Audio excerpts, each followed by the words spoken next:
நண்பர்கள் வணக்கம். அவினாசி தொகுதி நாம் தமிழர் கட்சி சுற்றுச்சூழல் பாசறை சார்பாக இன்னைக்கு வந்து மரக்கன்று நடுற இடம் பாத்தீங்கன்னா கைகாட்டி போகுது சக்தி மருத்துவமனை சதீஷ் சாருக்கு தான் நம்ம வச்சு கொடுக்குறோம். ரெண்டாவது பாத்தீங்கன்னா இன்னைக்கு ஒரு 8 மரக்கன்று வச்சிருக்கிறோம். சார் ஏற்கனவே வந்து மரங்களை வச்சு வளர்த்து பராமரிச்சு வளர்த்துருக்காங்க.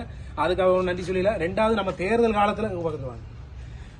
காலத்துல சதீஷரை பொறுத்தளவுக்கு நம்ம பொருளாதார பங்களிக்கு ரொம்ப முக்கியமானது. அதுல வந்து எங்களுக்கு ஒரு 30-40% பொருளாதாரத்தை சேரே பண்ணி கொடுத்துருக்காங்க. அதனால அவங்களுக்கு நம்ம மிகப்பெரிய வாழ்த்து சொல்லிடணும். ரெண்டாவது நம்ம எல்லாருமே உற்சாகமா இன்னைக்கு கீர்த்தியில இருக்கட்டும், அசோக் ஆகட்டும், அண்ணனாகட்டும் எல்லாருமே உற்சாகமா வேலை செய்யறதுக்கு அண்ணனோட ஒரு ஒத்துழைப்பு, சேரோட ஒத்துழைப்பு கண்டிப்பா அவசியமானது. இன்னும் வருங்காலங்களில் இன்னும் ஒத்துழைப்பு கொடுப்பாங்க. ஏன்னா நம்ம உள்ளாட்சியில இருந்து சட்டமன்றம் வரைக்கும் எல்லாத்தையும் செஞ்சிருக்கிறாங்க. ஏன்னா அதனால இன்னும் செய்வாங்க.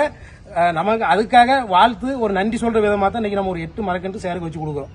சார் நன்றி சார், ரொம்ப நன்றி சார், வாழ்த்துக்களுக்கு சார். ஆமா சார், ராஜகுரு சார் வந்து ஹாஸ்பிட்டல் டாக்டர்.